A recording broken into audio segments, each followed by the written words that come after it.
सभापति महोदय, आपने बोलने का मौका दिया, बहुत धन्यवाद। संविधान अनुसूचित जाति आदेश संशोधन विधेयक 2016 पेश हुआ है और इसमें कई राज्यों जैसे हरियाणा, केरल, उड़ीसा, पश्चिम बंगाल और छत्तीसगढ़ की जातियां को शेड्यूल कास्ट में डालने के लिए विधेयक आया है। सबसे पहले तो बाबा साहब ने जो संविधान दिया वही हमारा देश का आईना है, वही हमारा देश का दर्पण है, वही हमारा तस्वीर है। उसी में हम सभी अपना जो है चेहरा देखते हैं। बाबा साहब के संविधान के साथ अगर हल्का भी छेड़छाड़ होता है तो इस देश में एक अजीब जो है उथल पुथल होगा, इसलिए मैं आगाह करता हूँ। नंबर एक, बाबा साहब के संविधान व सामाजिक न्याय, जो सोशल जस्टिस हम कहते हैं, उसी की धारा है। अगर सोशल जस्टिस नहीं होता तो आज जो है जो ऐसे लोग चुन के आए हैं वो नहीं आते। इसलिए बाबा साहब ने जो संविधान दिया है, बोलने की आज़ादी, वही ताकत है। हजारों साल में जातियां बनी हुई है, वर्ण व्यवस्था बनी हुई है और जातियां जो है वो सपाट नहीं बनी हुई है सभापति महोदय, वह जो जातियां बनी हुई है खड़ी रेखा की बनी हुई है, खड़ी रेखा। और जो खड़ी रेखा है उसी में वर्ण है, उसी में जाति है, उसी में उसमें महिमा मंडित होता है, हम बड़े हैं। इसीलिए बाबा साहब ने और डॉक्टर रामानंद लोहिया ने कहा था, जाति को खड़ी रेखा में नहीं रहने दो, इसको समतल करो, बराबरी के करो और गैर बराबरी उसको मिटाओ और जो गरीबों को विशेष अवसर का सुविधा दो।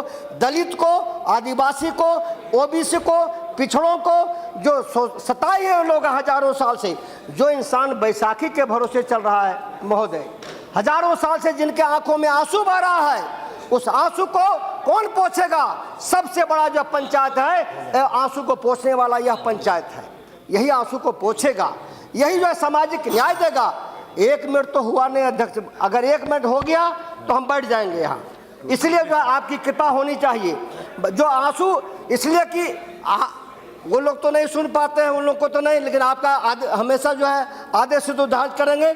जो खड़ी रेखा है उसको जहाँ तोड़ना है, इस देश में पेट की मार और दिमाग की मार से जो है सभापति महोदय मारा गया है। इसलिए डॉक्टर लोहिया ने कहा था, अगर पेट की भूख को, पेट की ज्वाला को इंसान को 24 घंटा 48 घंटा अगर सहना पड़े तो सह लेना, लेकिन अगर कोई दिमाग से 1 सेकंड के लिए गुलाम बनाना चाहे तो कभी बर्दाश्त नहीं करे। तभी जो है दलित का उद्धार होगा, तभी पिछड़ों का उद्धार होगा, तभी गरीबों का उद्धार होगा। इसलिए डॉक्टर साहब ने कहा था, संघर्ष करो, संगठित रहो और शिक्षित बनो।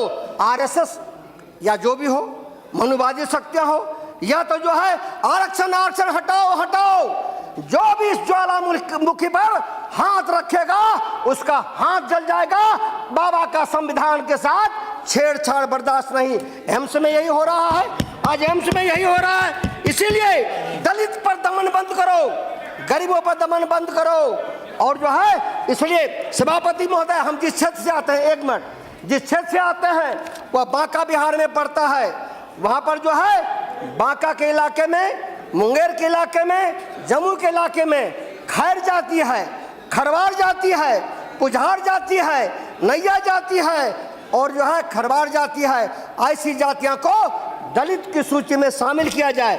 बिहार सरकार ने अगुवाई किया और बिहार सरकार ने दलितों में जो है कई जातियों को लिया है, लेकिन हमको यही है कि न्याय, अन्याय नहीं, हम किसी पर अन्याय नहीं करेंगे, लेकिन कोई भी गरीबों पर अन्याय करेगा तो इसको कभी बर्दाश्त नहीं किया जाएगा।